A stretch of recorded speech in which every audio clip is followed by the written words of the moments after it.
Hi, today I'm going to be sharing with you my toolkit, all the things I love and use for making my pots. First is my favorite tool. It's a very stiff metal rib with almost a right angle. I've worn off the corner so it's quite sharp down there, but it's very useful for getting to the very bottom of pots while you're throwing. I use this on the outside to get rid of slip. Very nice.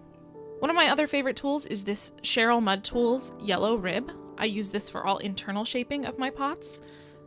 These are great. They're very versatile and useful. I like this one because it does a little bit of flex.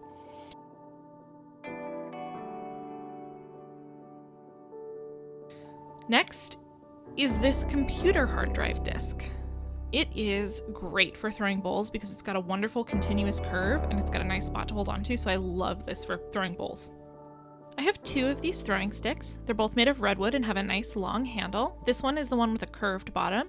I use this one inside my mugs quite a lot to smooth out all corners, make sure there's no extra clay, get it all clean in there so that it's nice and smooth. They're not necessary, you can just do this with your finger and a sponge, but I really like them.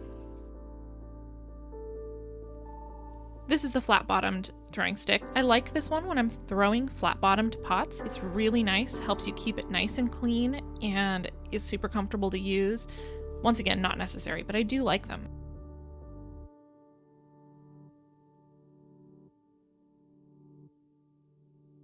Next most important part of a toolkit is a standard wire tool.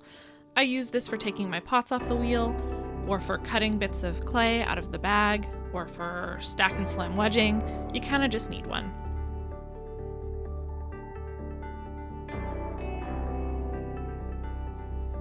Another necessary component in any toolkit is some sponges. I really like these small round sponges for throwing and decorating uses, and then having a large square sponge for cleanup. You could do all your cleanup with just one sponge, but they're so cheap, why not have a couple? Another thing I like to have is just a standard fettling knife. These have endless uses. Another one of my favorite tools is a chamois. This one is a synthetic chamois used for car cleanup most of the time. I bought a big one and cut it into a bunch of smaller pieces, and I use that when I throw. It's great for smoothing the lips of pots while you're throwing. Another really important thing to have is calipers. I really like this vintage pair that I have because the little measuring tips kind of curve down, so it makes it really easy to reach into things. But the most important part is to have some way you can measure precision parts. So teapot lids, jar lids, spout diameters, anything that you need to be able to measure on the wheel. These are great, and having them be adjustable is really important.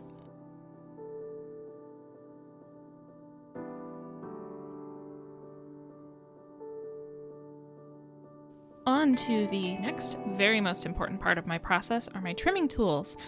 My trimming tools are all made by Nick, so that's true of pretty much everything I'm about to show you. This is my favorite trimming tool. It has a nice curved spot on the sharpened edge. I've worn it down. Nick's gonna have to remake it for me pretty soon. It's really good for smoothing areas out because of the curve, and it's very comfortable to hold.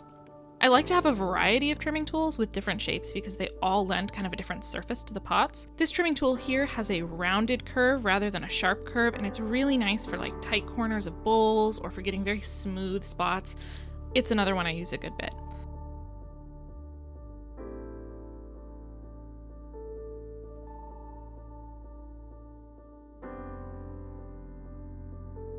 This trimming tool is super unique. It's not made out of the same material as the rest of my trimming tools. I'm not actually sure what this one is made out of. I'll have to check and I'll leave it in the description bar. But it doesn't stick to wet clay as much, so I use this one for trimming very damp work, and it's kind of cool. It's not a sharp either. This next trimming tool is another one I use all the time. I love it. It has a very sharp corner, and it also has the other end sharpened into a little knife. So I use that little knife to drill holes in pots or to cut off parts of handles or do all kinds of stuff. It's very useful.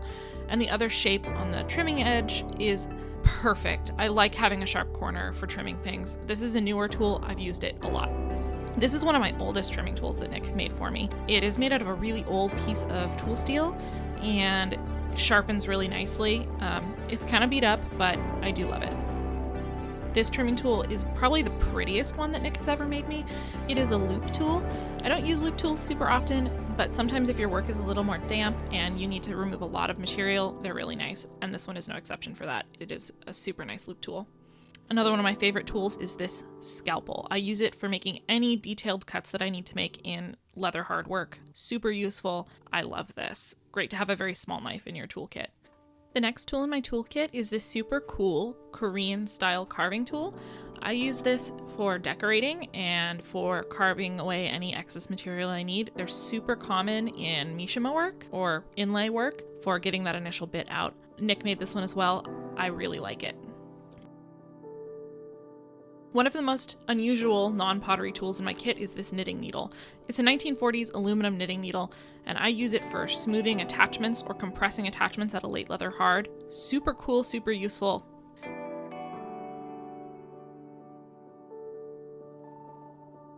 These are some more carving tools that I use. They're done by Kemper.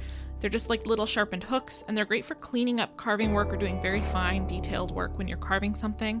I've got a very small one here, as well as a larger one, and they're both pretty useful, pretty versatile, and pretty inexpensive, which is nice because carving clay will wear down metal fairly quickly. This is another random, just general pottery tool. They come in a lot of pottery kits. I've used these for carving and decorating as well. I like the little loop tool. They're good for scraping away excess slip. The other little sharpened edge there is good for that too. Another one of my most used tools is this double-ended rubber-tipped tool. It has a very pointed end and a kind of square end. It's great for cleaning up and compressing attachments. A lot of sculptors use these as well. They're available at pretty much any pottery or sculpting supply, and I use these a lot. They're essential to how I attach handles.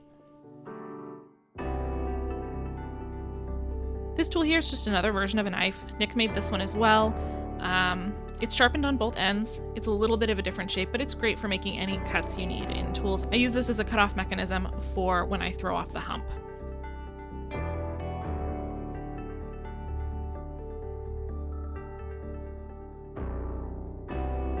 And you can't have a pottery kit without a standard needle tool. I don't actually use my needle tools that often, but there's nothing else around that is quite as precise as a standard needle tool, and it has a lot of uses, so when you need it, you need it. I always keep one. One of my other tools in my toolkit is a towel. I like to be able to dry my hands off in between pots, so I keep a couple of old beat-up towels around. A scale is really important to my process because I weigh each ball of clay before I throw it so I can be very precise. You can't have a pottery studio without buckets. I've got a couple. I've been using these Ace Hardware buckets forever. And water, of course. And my most important tool that I couldn't make anything without is my wheel. I throw on a Lockerbie kick wheel, and I love it. It's just the way I prefer to throw. Gotta have it. The other important thing is boards to put your work on, and these are the wear boards I use. I like them nice and long. That's pretty much it. Thank you so much for watching, and I hope you enjoyed this video.